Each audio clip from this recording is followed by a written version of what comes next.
तब मोहम्मद बिन तुगलक की मृत्यु हो गई ठट्टा के अंदर। हम लोगों ने कल एक स्लाइड के अंदर पढ़ा था कि ठट्टा जो सिंध में पड़ता है, वहां पर मोहम्मद बिन तुगलक की मृत्यु हो गई। अब मोहम्मद बिन तुगलक ने मरने से पहले अपना लीगल उत्तराधिकारी किसी को बनाया नहीं था। उसने ऐसा कोई अनाउंसमेंट किया नहीं था कि भाई मेरे मरने के बाद मेरा बेटा या भतीजा या कोई भी भाई वगैरह वो है सब शासक बनेगा। तो वो सब वैसे ही मर गया बीमारी से। अब जब उसकी मृत्यु हो गई तो उसके बाद अमीर और उलेमा, इन दोनों के सामने ये एक प्रश्न था कि नेक्स्ट सुल्तान किसको बनाया जाए। ठीक है, सब किसको सपोर्ट करें ताकि कोई भी बन सकते हैं। तो ऐसे में एक व्यक्ति है जिसका नाम है फिरोज तुगलक। तो ये फिरोज अमीरों और उलेमाओं को सबको बुलाता है, उलेमा को बुलाता है, और ये फिरोज कहता है कि प्लीज मैं है ना सुल्तान बनना चाहता हूँ और आप लोग मेरी हेल्प करो, प्लीज मुझे है ना सपोर्ट करो। तो अमीर और उलेमा ने कहा कि चलो ठीक है, हम देखते हैं, थोड़ी देर में सोचते हैं। तो उसके बाद में अमीर उलेमा साइड में गए। फिरोज का व्यक्तित्व ऐसा था कि कहते हैं कि बहुत ही सिंपल है ना, बहुत ही है ना सब सरल स्वभाव का व्यक्ति था। तो अमीर और उलेमा ने आपस में मीटिंग रखी। मीटिंग रखने के बाद में कहा कि भाई अपने को किसी न किसी को प्रमोट करना ही पड़ेगा, तो क्यों ना अपन फिरोज को ही करें, क्योंकि फिरोज सबसे बेटर ऑप्शन है, फिरोज भला आदमी है। तो फिर अमीर और उलेमा को लगा कि अच्छा यदि हम लोग फिरोज को सपोर्ट करते हैं तो कहीं न कहीं जो है वो सारा पावर हमारे पास में भी आएगा।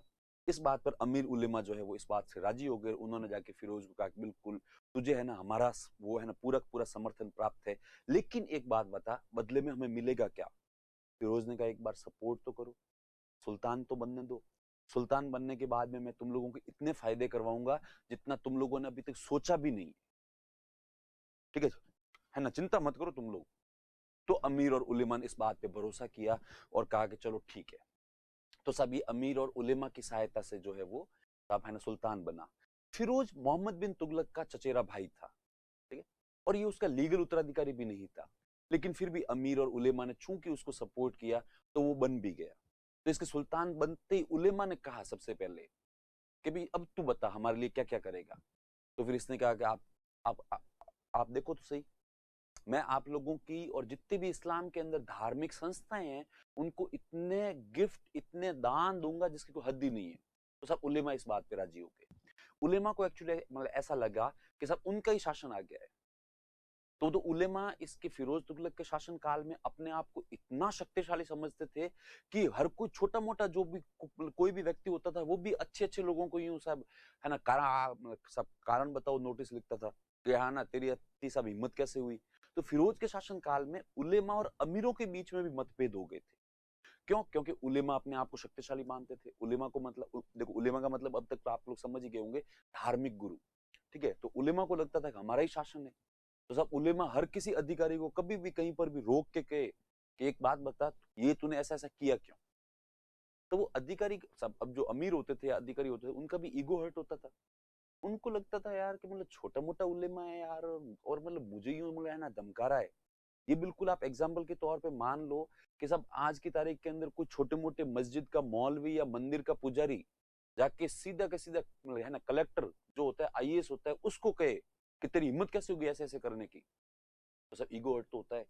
तो कहते उलेमा इसके टाइम पे ज्यादा शक्तिशाली हो गए थे और वो अपने आप को बहुत ज्यादा पावरफुल मानते भी थे। तो वो तो एक बार ऐसा इंसिडेंट हुआ भी था कि एक कोई अमीर आया और अमीर ने आके फिरोज को कहा कि साहब ये रहा मेरा इस्तीफा स्वीकार करो। तब फिरोज ने कहा क्यों, कह रहे साहब छोटे मोटे ये जो लोग होते हैं ये भी मेरे को धमकाते हैं, मतलब हद है ये तो पर कहते हैं फिरोज के अंदर एक कला थी, सबको साथ लेके चलता था। फिरोज ने कहा देखो ये उनकी गलती है, एक्चुअली आपके साथ ऐसा बिहेव नहीं करना चाहिए था, लेकिन फिर भी अब जो हो गया सो हो गया, भूलो इस बात को, आप तो अपना काम करो और मैं उनको भी समझा दूंगा, जो भी मौलवी है उनको भी समझा दूंगा। तो खैर ये तो हुई उलेमाओं की बात। ठीक है, उलेमा के अलावा अब अपन बात करते हैं अमीरों की। तो सब अमीरों ने भी फिरोज से कहा कि है ना एक बात बता भाई, हम लोगों ने तेरे को सपोर्ट किया, तू हमारे लिए करेगा क्या। तब फिरोज ने कहा मैं ऐसा करूंगा कि आप लोग सुनते ही यूं मतलब राजी हो जाओगे, आपका दिल बाग बाग हो जाएगा।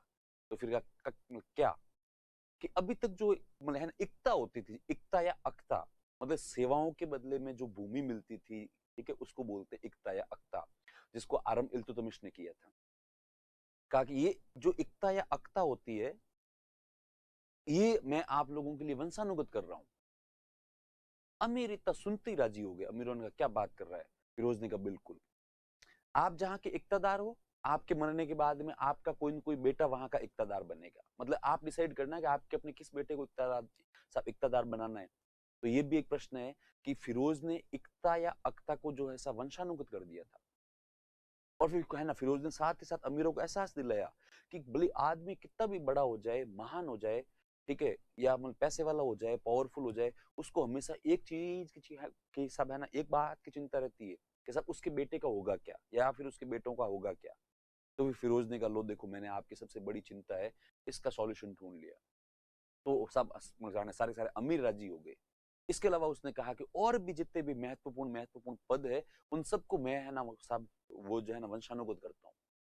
तो फिर अमीरों ने कहा चलो ठीक है। तो वो तो फिरोज के समय में, फिरोज के शासन काल के अंदर जो, ठीक है, करप्शन इतना ज्यादा बढ़ गया था क्योंकि सारे अमीरों को ऐसा लगता था, अमीरों को ऐसा लगता था कि फिरोज तो क्या है, फिरोज तो गर्रा आदमी है, बैठ रही चुपचाप, और फिरोज की हिम्मत ही क्या है।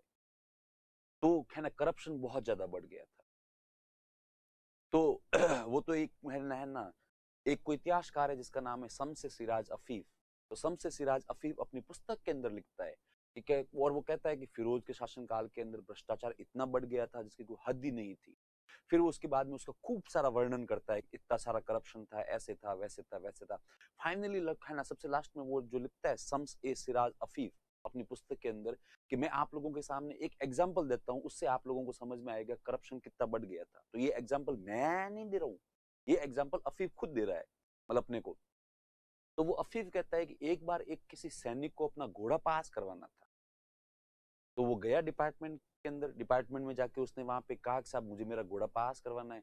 तो फिर वहां पे जो कोई एक बाबू बैठा था, उसने कहा चल ठीक है, एप्लीकेशन दे, अर्जी दे। तो फिर उसने एप्लीकेशन दी। एप्लीकेशन दी तो उसके बाद में उसने कहा कि तू यहाँ पे बैठ, मतलब अभी मैं थोड़ा सा बिजी हूँ, बाद में देखते हैं इसके ऊपर। तो उसने कहा चलो ठीक है, और वो बैठ भी गया साइड में। जैसा कि आजकल भी होता है डिपार्टमेंट के अंदर कि आप लोग जाते हो और बाबू आपको यही कहते हैं कि अभी थोड़ा बिजी हूँ और आप थोड़ी देर वेट करो। तो वो सैनिक दिन भर बैठा रहा।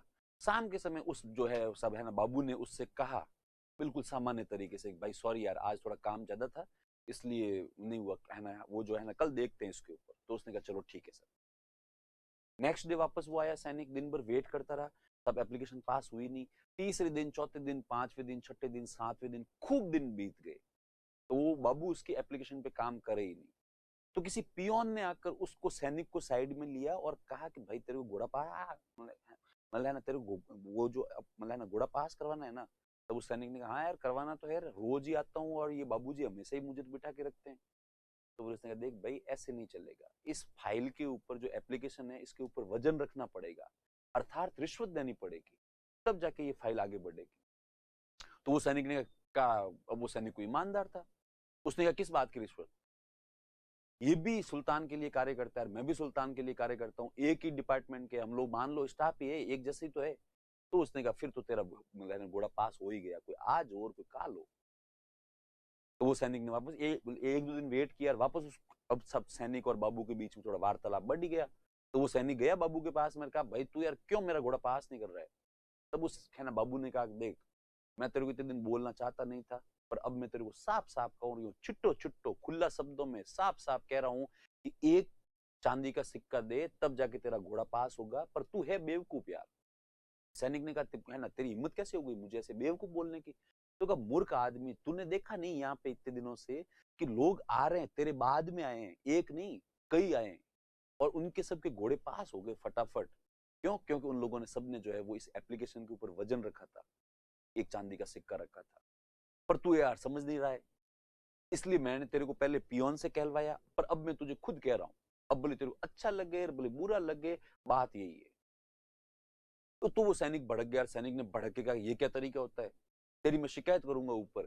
तो उसने कहा जा, वो बेटा सामने मेरा बॉस, ठीक है, उससे जाके शिकायत कर ले। तो वो गया और वहां पे जाके सैनिक ने अपनी पूरी भड़ास निकाली, कहा ये क्या तरीका है ये वो ऐसे वैसे, ये जो बाबू है वो इतने भ्रष्टाचार कर रहे हैं। तो उस जो अफसर ने ना उससे साफ साफ कहा कि देख यार, मारो मातो मत खा, मतलब मेरा दिमाग खराब मत कर, जा और चुपचाप उसको एक सिक्का दे, अपना घोड़ा पास करवा, ज्यादा पंचायती मत कर। तो उस सैनिक ने कहा साहब आप भी भ्रष्ट हो, मैं आपकी भी शिकायत करूंगा। तो फिर उसने कहा जा, वो है ना फलाना आदमी है, वो है ना मेरे से ऊपर है, जाके उससे शिकायत कर ले। सैनिक ने कहा बिल्कुल करूंगा। तो सैनिक उसके पास में भी पहुंचा, तो सैनिक कम से कम उस पूरी हायरार्की जो होती है उसके अंदर 6-7 लोगों के पास में पहुंचा, लेकिन सबने उसको यही जवाब दिया कि देख यार प्लीज दिमाग खराब मत कर, और जाके उसको एक सिक्का दे और बात खत्म कर। तो वो लास्ट में सबसे बड़ा मंत्री जो होता है, जो आज आज की तारीख में अपन जिसको बोलते हैं मिनिस्टर, ठीक है, तो उस जमाने का मिनिस्टर था, पूरे अश्वशाला डिपार्टमेंट का हेड था अमीर आखुर। अपने ये सब पहले भी आया था अमीर आखुर, के बाद में अपन लिखेंगे भी सही। तो वो अमीर आखुर के पास में पहुंचता है और अमीर आखुर से कहता है सर आपके डिपार्टमेंट की तो हालत ही खराब है, नीचे से लेकर ऊपर तक सारे के सारे लोग करप्ट है, सारे के सारे बेईमान है।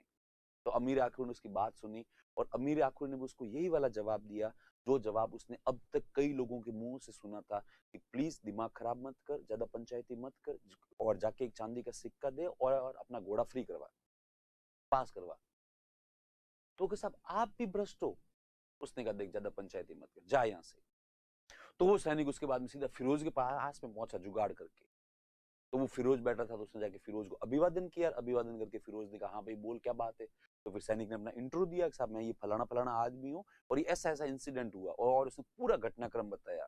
कहा कि साहब नीचे बाबू से लेकर अमीर आखुर जो मेन और इसके बीच में जितने भी लोग आते हैं मैं उन सब से मिला हूँ, और सब सर करप्शन को सपोर्ट कर रहे हैं, मतलब सब करप्ट है। फिरोज ने उसकी पूरी बात शांति से सुनी और फिर फिरोज ने कहा अच्छा ये बात है क्या।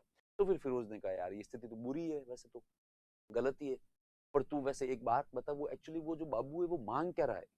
कि साहब एक चांदी का सिक्का मांग रहा है।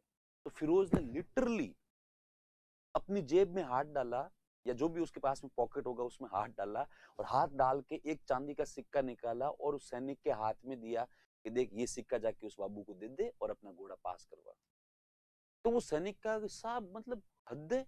मुझे तो ऐसा लगा था कि मैं आपके पास शिकायत करने आऊंगा तो उसके बाद में आप सबको दंडित करोगे, पर आप तो खुद ही करप्शन को सपोर्ट कर रहे हो, उल्टा अपने जेब से एक सिक्का निकाल के मेरे हाथ में दे रहे हो और बोल रहे हो कि जाके मैं ये सिक्का उस बाबू को दूं और अपना घोड़ा पास करवा। तो फिरोज ने कहा बस यही बात है, जा यहां से।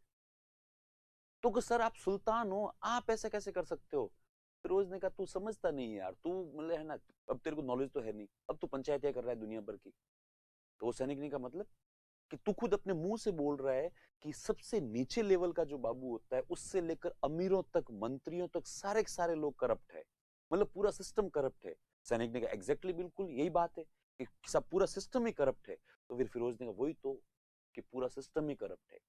यदि मैं इस सिस्टम को सुधारने जाऊंगा, ठीक है, तो मैं तो उनका कुछ बिगाड़ूंगा नहीं, लेकिन वो लोग सारे के सारे मिलके मुझे उखाड़ के फेंक देंगे बाहर। इसलिए तू मुझे मेरा कार्य करने दे और भाई जा यहां से। तब सैनिक को समझ में आया हाँ बात तो सही है, कि आप यदि उनके अगेंस्ट कोई भी स्टेप उठाओगे, चूंकि वो बहुत ज्यादा है, तो वो लोग सारे मिलके आपको जो है वो अपदस्थ कर देंगे, आपको हटा देंगे आपकी पोस्ट से। तो फिर फिरोज ने कहा हाँ हमें आई नहीं थार बात समझ में, आइस तो मुदन हम जाते तो अनार वो सिक्को ले जा सैनिक ने दे, अरे वरना बाबू ने दे, आप घोड़ो पास करवा। तो उसने कहा ठीक है सर। तो ये सम से सिराज अफीफ है, ठीक है, जिसकी पुस्तक भी लिखेंगे अपन बाद में, उसके अंदर ये एग्जाम्पल लिखता है।